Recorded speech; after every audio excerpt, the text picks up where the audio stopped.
మన ప్రభువు అయిన యేసుక్రీస్తు నామములో మీ అందరికీ నా హృదయపూర్వకమైన వందనాలు. దేవుడి దినమంతా మీకు తోడై ఉండి మిమ్మల్ని ఆశీర్వదించి దీవించి కాపాడును గాక.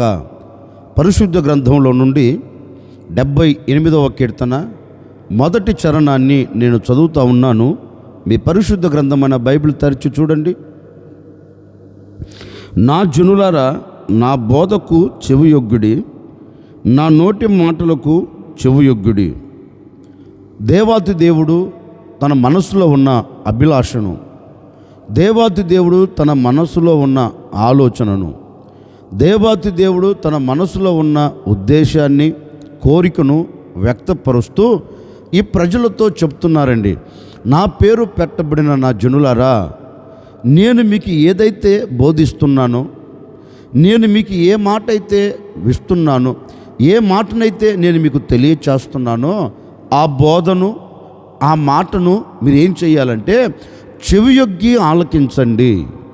నా మాట మీరు చెవియొగ్గి ఆలకిస్తే మీకు దీవెనను కలగచేస్తుంది అని దేవుడు తన ప్రజలైన ఇశ్రాయేలుతో ఈ మాట చెప్తున్నాడండి.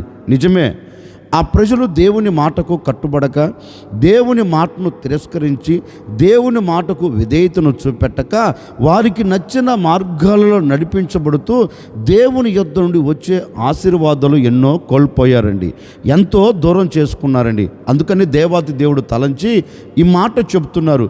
నా వలన నీకు ఫలము కలగాలి అంటే, నా వలన నీకు ఆశీర్వాదం కలగాలి అంటే, నా వలన నీకు దీవెన కలగాలి అంటే, నీవు నా నోట నుండి జారవాలుతున్న మాటను నీవు చెవియొగ్గి ఆలకిస్తే నిశ్చయముగా నేను ఈ దీవెనలన్నీ నీకు దయచేస్తాను, నేను ఈ దీవెనల చేత నేను నిన్ను నింపుతాను అని. నిజమే, ఆ ప్రజలు దేవుని మాట వినకపోయినందువలన దేవుని యొద్ద నుండి వచ్చే దీవెనలను చేతులారా పాడు చేసుకున్నారు.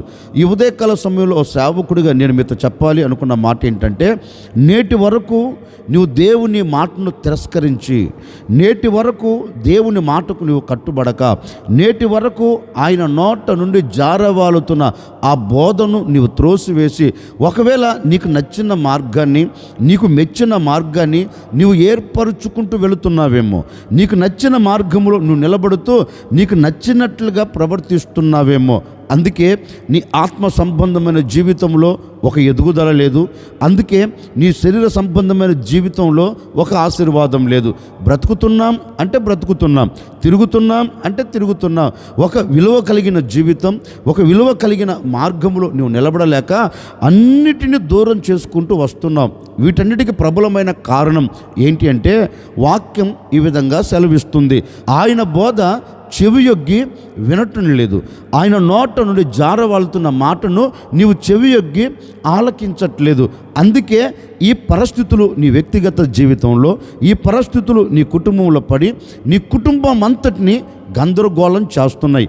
అందుకే ఈ ఉదయకాల సమయంలో మరలా ప్రభు మీ మీద జాలి కలిగిన వాడై, మీ మీద వాత్సల్యత కలిగిన వాడై, మీ మీద దయ కలిగిన వాడై ఈ ఉదయకాల సమయంలో మీతో చెప్తున్న మాట ఏంటంటే, ఇకనైనా నీవు నా మాట చెవియొగ్గి అంగీకరిస్తే, నీవు నా బోధను చెవియొగ్గి, నా మాటను చెవియొగ్గి నీవు అంగీకరించగలిగితే, నిశ్చయముగా ఈ దినము నుండి నేను తప్పక దీవెనకరంగా నిలబెడతాను. అందుకే యెషయా గ్రంథంలో కూడా ఒక శ్రేష్టమైన మాట రాయబడిందండి. మీరు సమ్మతించి నా మాట గైకొనిన ఎడల మీరు భూమి యొక్క మంచి పదార్థములు అనుభవిస్తారు అని. నిజమే కదండి, మనం దేవుని మాట వినకపోయినందువలన, దేవుని మాటకు మనం కట్టుబడకపోయినందువలన ఏ శ్రేష్టమైన పదార్థాలు మనం అనుభవించలేకపోతున్నాం, ఏ శ్రేష్టమైన ఈవులు మనం పొందుకోలేకపోతూ ఉన్నాం.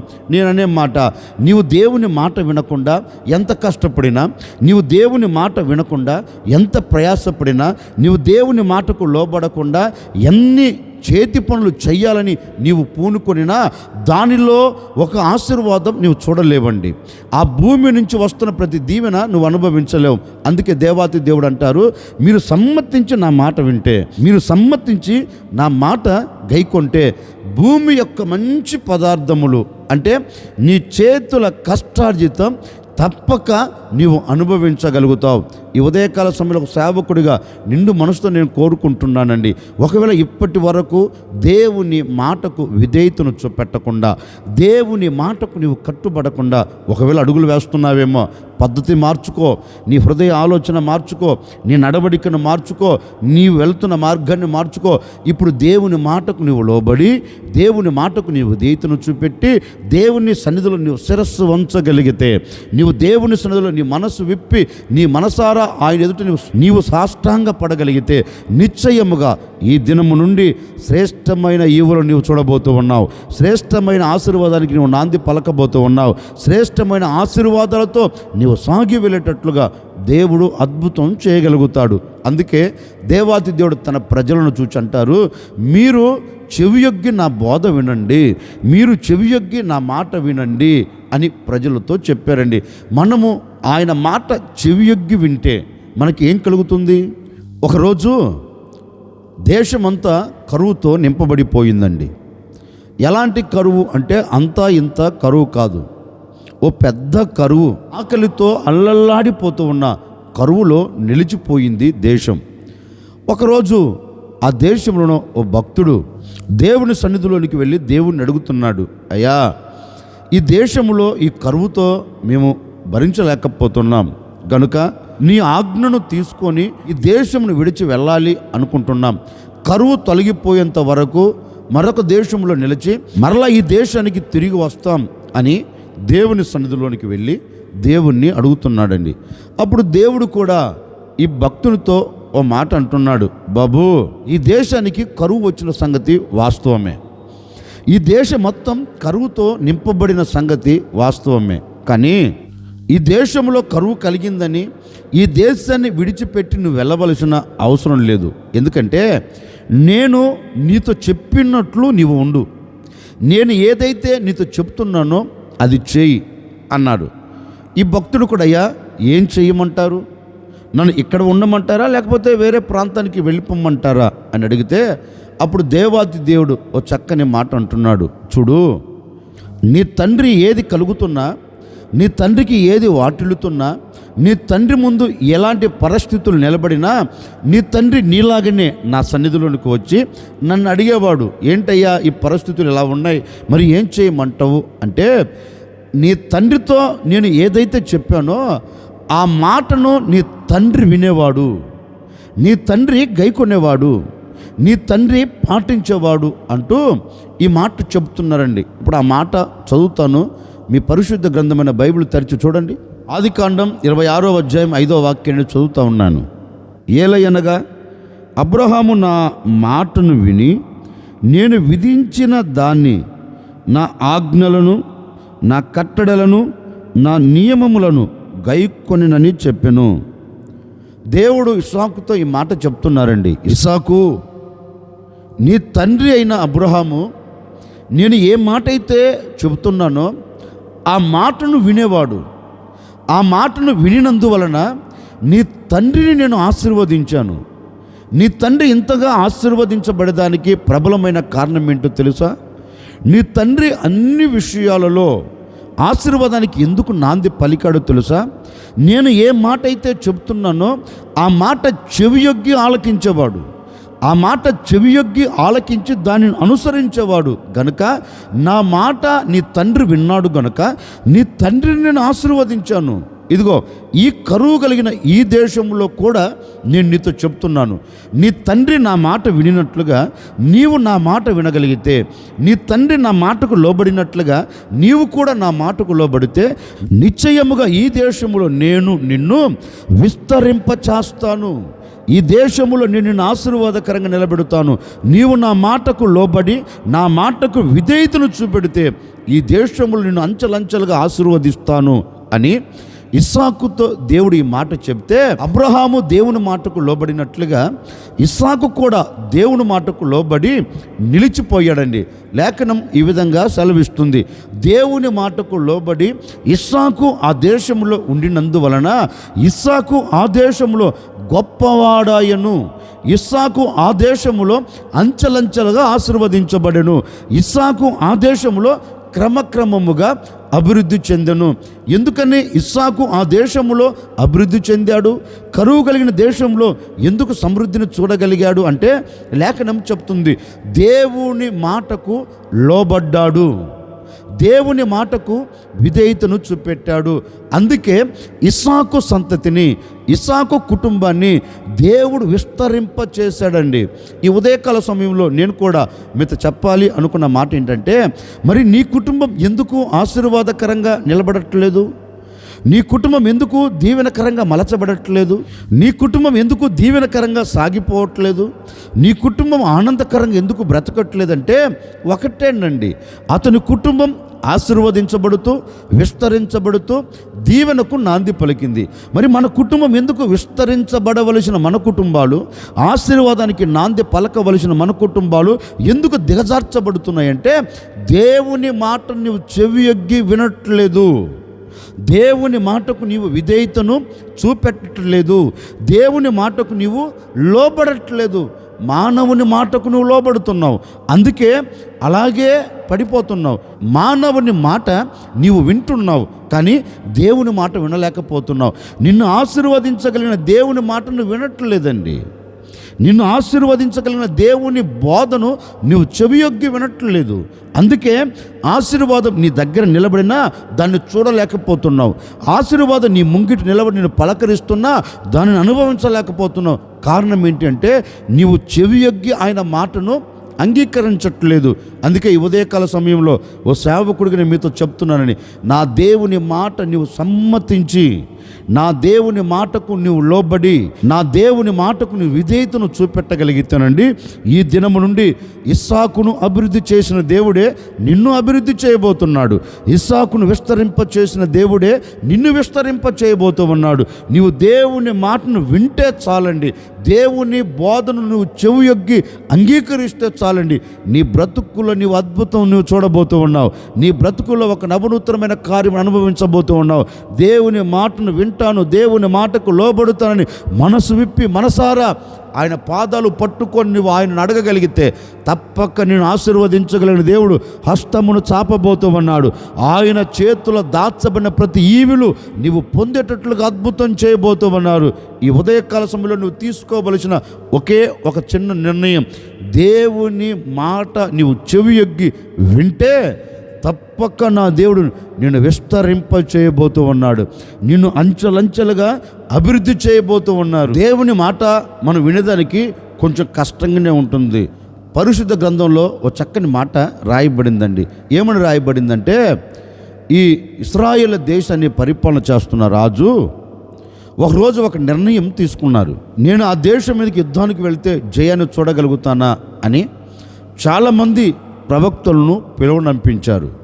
అందరూ ప్రవక్తల నోట వచ్చిన మాట ఏంటంటే, రాజా నువ్వేం కంగారు పడవలసిన అక్కర్లేదు, నిశ్చయముగా ఆ దేశం మీద నువ్వు జయం పొంది తిరిగి రాగలుగుతావు అన్నారండి. ఈ రాజు కూడా ఎంతో ఆనందకరంగా ఎంతో సంతోషకరంగా ఉన్నాడంటే, ఇక నాకు తిరుగులేదు అన్నట్లుగా, ఇక నాకు తిరుగులేదు అన్నట్లుగా సంతోషాన్ని వ్యక్తపరుస్తున్నారండి. అంతలో మరొక రాజు అంటారు, మరొక ప్రవక్త ఈ దేశంలో లేరా అని అడిగితే ఆ రాజు అంటారు, ఉన్నారు, కానీ ఏ ఒక్కరోజు కూడా నాకు అనుకూలంగా అతను మాట్లాడడు, ఏ ఒక్కరోజు నాకు అనుకూలంగా అతడు చెప్పడు, ప్రవచించడు. అంటే ఈ రాజు ఇశ్రాయేలు దేశాన్ని పరిపాలన చేస్తున్న రాజుతో అంటారు, సరే అతనిని కూడా పిలువనంపించండి, అతని నోట ఏ మాట ఉందో అది కూడా తెలుసుకుందాం అన్నారు. ఆ ప్రవక్తను పిలువనంపించారు. ఆ ప్రవక్త కూడా ఈ రాజుల ఎదుట నిలబడ్డారు. ఇప్పుడు ఈ రాజులు అడుగుతున్నారు, మేము రామత్ గ్లాద్ మీదకి యుద్ధానికి వెళుతున్నాం, ఆ యుద్ధంలో మాకు జయం కలుగుతుందా అని అడిగారు. అప్పుడు ఈ ప్రవక్త ఓ చక్కని మాట అన్నారండి, యెహోవా ఇలాగూ సెలవిచ్చుచున్నాడు, యెహోవా ఈ మాట నీకు తెలియచేయమన్నారు, రాజా నీవు రామత్ గ్లాద్ మీదకి ఒకవేళ యుద్ధము చేయుటకు నువ్వు పూనుకొని అడుగులు వేసినా నిశ్చయముగా ఈ యుద్ధములో నీకు అపజయము కలుగుతుంది, నీకు అపజయము కలిగి నీ దేశం శత్రువుల చేతికి చిక్కబడుతుంది, గనుక ఈ యుద్ధానికి దేవుడు వెళ్ళవద్దు అని చెప్పారు అని చెప్తే, అప్పుడు ఆ రాజు అన్న మాట అంటే తెలుసండి, చూడు ఇతడు నాకు ప్రతికూలంగా మాట్లాడుతూ ఉన్నాడు, అనుకూలంగా మాట్లాడటం లేదు. నాకు అనుకూలంగా మాట్లాడడు అని నాకు తెలుసు, నాకు ప్రతికూలంగా ప్రవచిస్తాడని తెలుసు, అందుకే నేను ఇతన్ని పిలవనంపలేదు. అప్పుడు ఈ ప్రవక్త అంటాడు, కాదయ్యా, నీ క్షేమము కోరిన వాడునే చెప్తున్నాను. యెహోవా ఇలాగూ నీతో చెప్పమన్నాడు, దేవుని మాటని నీకు తెలియచేస్తున్నాను. ఒకవేళ సాహసించి వెళితే నీకు దీవెన కలగదు, నీవు సాహసించి అడుగులు వేస్తే నీకు ఆశీర్వాదం కలగదు, అపజయం కలుగుతుంది. నా మాట విని వెళ్ళవద్దు అన్నాడండి. వెళ్ళకుండా ఆగాడండి. దేవుని మాటను తిరస్కరించి అడుగులు వేసి వెళ్ళాడు. ఏం కలిగింది? అపజయం కలిగిందండి. దేవుని మాటను త్రోసిపుచ్చాడు కనుకనే ఆశీర్వాదకరంగా ఉండవలసిన వ్యక్తి ఆశీర్వాదకరంగా లేక శాపమును మూటగట్టుకున్నాడండి. ఎందుకని? దేవుని మాట సమ్మతించి గైకొనలా. దేవుడు మాట్లాడుతున్నప్పుడు చెవియొగ్గి ఆలకించలేదు. అందుకే ఆశీర్వాదానికి బదులు శాపమును మూటగట్టుకున్నాడు. దీవెనకు బదులు శాపమును అనుభవించాడు. ఆనందానికి బదులు దుఃఖమును చూడగలిగాడు. జయమునకు బదులు అపజయమును చూడగలిగాడు. ఎందుకని అంటే దేవుని మాటను ఉల్లంఘించినందువలన ఈ రోజున సంఘములో, సమాజంలో అండి దేవుని నమ్మిన వ్యక్తులే దేవుని మాటను తిరస్కరించుచు, దేవుని మాటను కాళ్ళతో తన్నుచు, అంటే వారికి అనుకూలంగా మాట్లాడుతూనేమో ఆనందకరంగా ఉంటారు. వాక్యము వారితో మాట్లాడుతుందనుకోండి, ఆనందకరంగా సంతోషకరంగా గంతులు వేయగలుగుతారండి. అదే కానీ ఒక హెచ్చరికతో కూడిన దేవుని మాట, సరిచేయగలిగిన దేవుని మాట వారి హృదయము లోనికి వెళ్ళి హృదయాన్ని తాకుతూ ఉంటే ఏమైపోతారంటే ఆ మాటను ఉల్లంఘించి అడుగులు వేస్తారు. అడుగులు వేస్తున్నందువల్లనే ఈనాటి వరకు పతనమైపోతున్నావు. అడుగులు వేస్తున్నందువలనే ఈనాటి వరకు దిగజార్చబడుతున్నావు.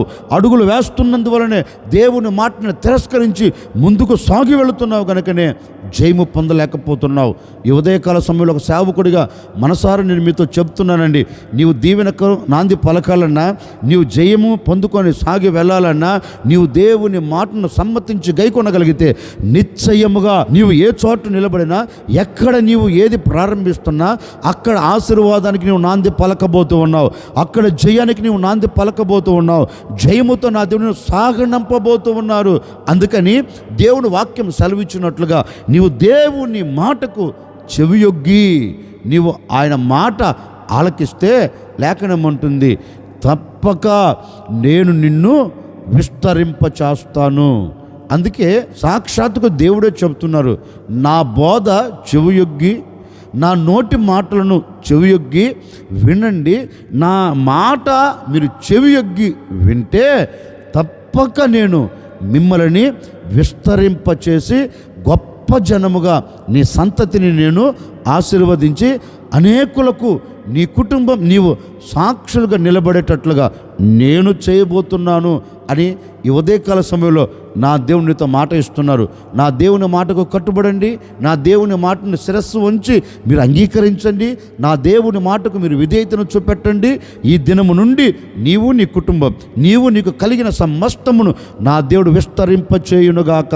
నీ వ్యాపారంలో ఒక ఆశీర్వాదం కలుగునుగాక, నీ చేతి పనులో ఒక ఆశీర్వాదం కలుగునుగాక, నీ కుటుంబానికి ఒక ఆశీర్వాదం కలిగి ఈ దినమంతా నీవు సంతోషకరంగా సమాధానకరంగా సాగి వెళ్ళుదువుగాక. తల వంచున ఒక చిన్న ప్రార్థన. ఆశ్చర్యకరుడా, మీకు స్తోత్రాలు చెల్లిస్తూ ఉన్నాము తండ్రి. నిజమే, నీ మాట వినక, నీ మాట చెవియొగ్గి మేము ఆలకించక ఎన్నో సందర్భాలలో గొప్పగా కూల్చబడుతూ వచ్చాం. ఈ ఉదయకాల సమయంలో మీ మాటలు వింటున్నాం. నీ మాట ఇక మీదట చెవియొగ్గి మేము అంగీకరించబోతున్నామయ్యా. తప్పక మమ్మల్ని ఆశీర్వదించండి, తప్పక మమ్మల్ని దీవించండి. ఈ దినము నుండి నీ మాటకు మేము శిరస్సు ఉంచుతున్నాం కనుక మమ్మల్ని, మా కుటుంబాల్ని, మమ్మల్ని మాకు కలిగిన సమస్తములో ఒక అభివృద్ధి కలుగునట్లుగా సహాయం చేసి నడిపించమని, ఈ దినమంతా కూడా నీ సన్నిధిని మాతో కూడా పంపి మాకు క్షేమమును దయచేయమని యేసు నామములు అడిగి వేడుకొనుచున్నాము తండ్రి. ఆమెన్. ఈ దినమంతా నా ప్రభు కృప మీకు తోడై ఉండి మిమ్మల్ని ఆశీర్వదించి విస్తరింపచేసి గొప్ప చేయునుగాక.